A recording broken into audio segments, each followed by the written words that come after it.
What are you doing, man? Pulling my pants down. You're pulling my pants down, man. Touch your pants, stop shouting. He just pulled my trousers down. You're searching your pockets, your outer pockets, okay? Don't shout, you're in a public place. And stop being abusive towards the officer.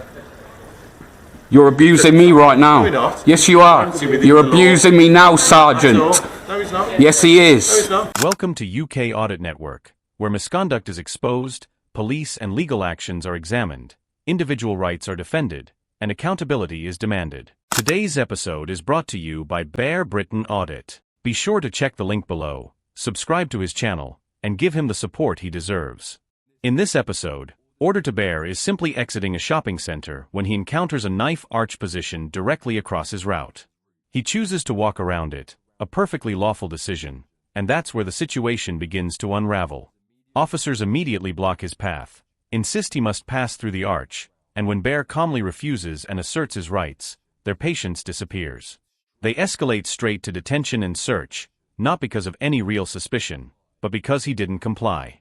It's a clear example of how refusal is treated as wrongdoing and why Bear wisely passes this straight to his solicitors.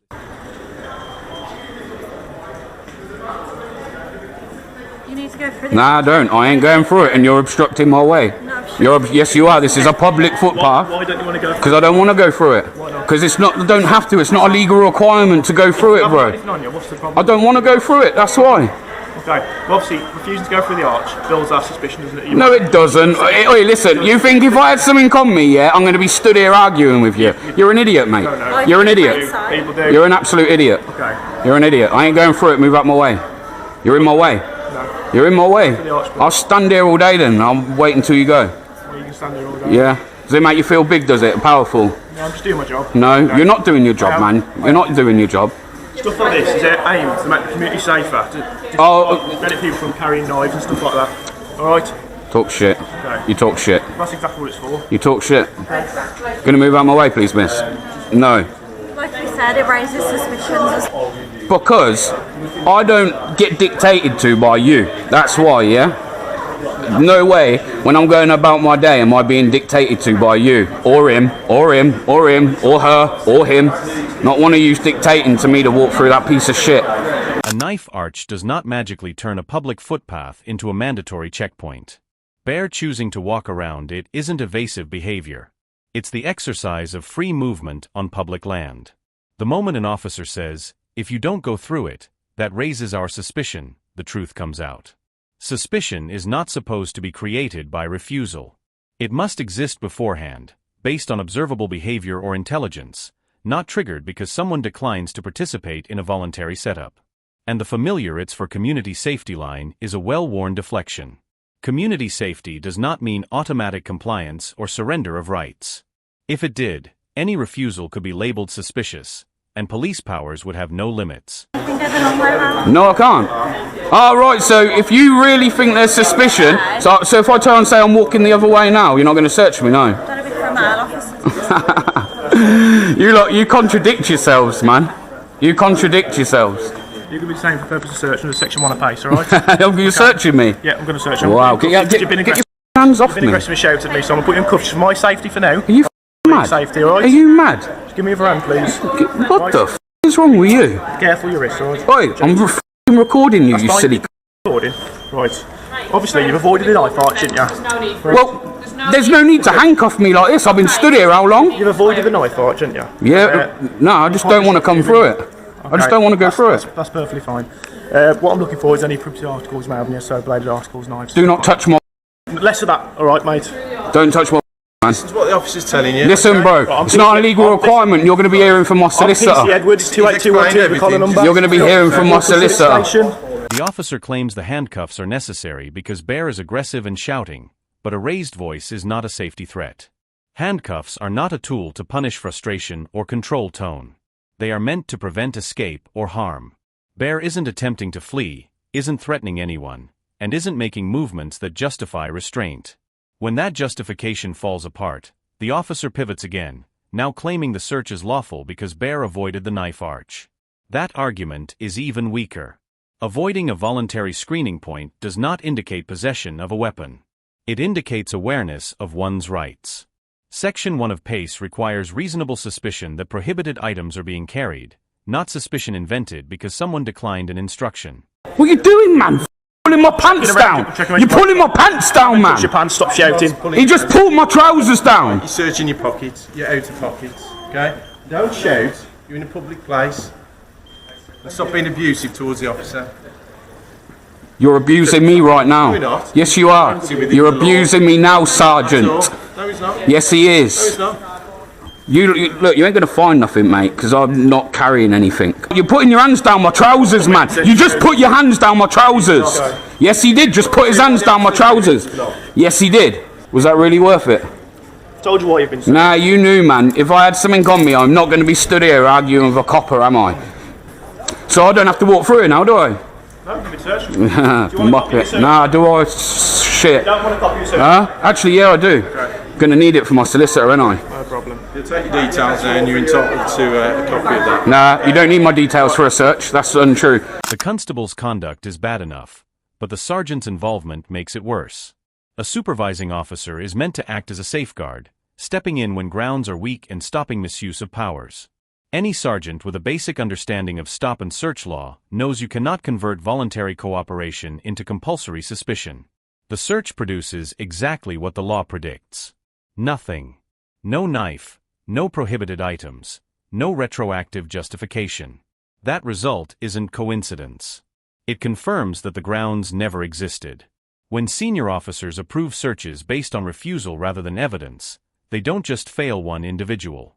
They normalize unlawful policing practices. Okay. Do not need my details for a search. So I like the way you try, though. I like the way you try. It's good, isn't it? Listen to me.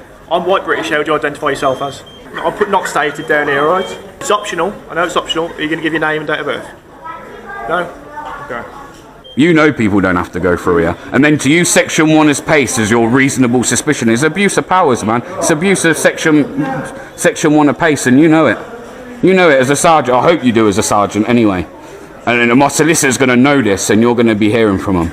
If you could just move out the way. Don't tell me where to stand. It's a public. Is this now a private space? I don't care. You're in everyone's way. You're in everyone's way. Watch out for this man. Have I got eyes in the back of my head? Would you usually be here telling me to watch everyone behind me? Don't tell me what to do. Do not tell me what to do. Do not tell me what to do, man. Read this. Hello. This is where you messed up today.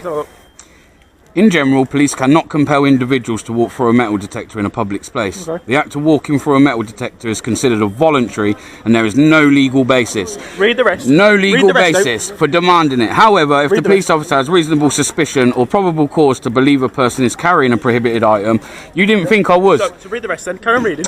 I hope your glasses get this, because you're just proving my point right, okay? How am I So proving have a good yours day. right? Because exactly what I said How to am you I is exactly proving what your... No, it doesn't. Exactly No, what it I said doesn't. tried to say to you in there is exactly what you're reading. Yes, police have the authority to search when reasonable suspicion genuinely exists. But that authority doesn't rescue this encounter, because the key question is where the suspicion came from. Here, the officer treats "you didn't walk through the arch" as the suspicion itself. Voluntary screening cannot be transformed into a trap where refusal becomes the justification for force. Worse still, the legal provision being relied on does not give police the power to compel anyone through a metal detector in the first place. It only allows the use of existing lawful powers when independent grounds already exist. In this case, there was no intelligence, no description match, no visible bulge, no suspicious behavior. Just a person making a lawful choice. I said I can't force you to go through, but if you don't go through, not a legal right. It raises my suspicion. No, it doesn't Believe raise you your may be carrying something suspicion. you So shouldn't you have. know where else you've messed up. You know your female colleague. Yeah. She told me if I didn't want to walk through it, that to walk round. So if you really believed, well, no, but you're all stood there together in the same operation. wasn't stood with my colleague. Yes, you were. You were all stood there. The video's going to show it, when she mate. said that. When I send When this she- to the solicitor, it's going to show it. Yeah. So you have searched me under Section 1 of PACE and abused your powers Not at today. all. Yes, you You've have. just read it and proved I Yes, haven't. you have. You've just Yes, read you it and have. proved that I haven't abused my powers. No, you It was have. It says it there. recorded None of your business if it's recording. We'll see. We'll see if if I'm right here or okay. you are, and I guarantee my solicitor ties you up in knots. That's no problem. Guaranteed. You're well in your right to do it. Guaranteed. Then comes the single statement from the female officer that completely dismantles the justification. You think I did it on my round? No, I can't. Her words amount to a clear admission that the knife arch was optional and could be avoided. Once officers themselves acknowledge an alternative route, They cannot later treat taking that route as suspicious. You cannot grant permission and then criminalize the exact behavior you just allowed. That contradiction exposes the misuse of power instantly. Suspicion must exist independently of police direction. It cannot be manufactured after the fact because someone exercised a lawful option. Once it's confirmed that walking around was acceptable, any claim that avoidance created suspicion collapses entirely. At that point, the detention and search aren't driven by behavior. They're driven by bruised authority. And then I've just literally showed you that you've got no right to do it there without reasonable suspicion. You showed him, and he's proved. No, he ain't shown me nothing. He ain't showed me nothing. He's just told me what he thinks. Okay, No, I told you what it I've says just there. told you. No, I've just told you. I've just read it out to you. So Yeah, don't make you've read it out. out, I've just you've read it out proved to me you. right, that's what No, I haven't. No, I haven't. We can argue You can all day, agree don't to we? disagree, So, can't you? At there's the no end of the point. day, you take it to your solicitor, and that's it, isn't it? We don't need to go round and round this same circle. Make sure you're not touching nobody else's today If or you're anybody gonna else's. say that, I'm going to stand here. Can I ask? We're on a public place. If you keep your voice down, don't get shouted. What? Because we're on Is there a law about how loud I speak? Public order. What about how loud I speak? Just keep calm for me. I'll happily chat with you as long as you stay calm. Go on. You want to mess up again and go and arrest me for a public order? Where's your complainant? Has someone come up and complained about my conduct? We'll be fine. Has anyone come up to you and complained about my conduct? Have you got a complainant? Didn't think so. Bear doesn't need to justify himself. The facts speak clearly on their own. A stop based solely on walking around a knife arch handcuffs, justified by tone rather than threat.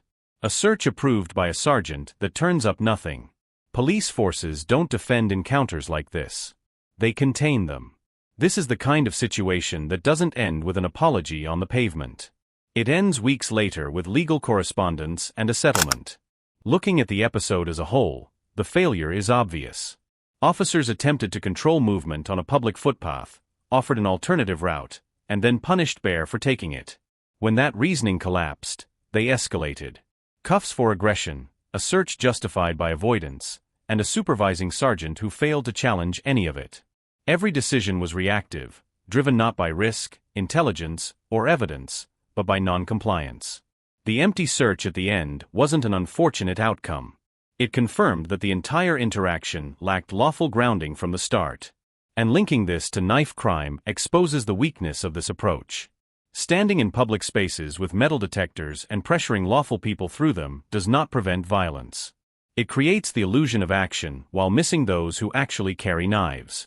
Real prevention is targeted, intelligence-led, and specific, not built on turning everyday movement into a test of obedience. When policing confuses visibility with effectiveness, trust is burned and harm goes unchecked.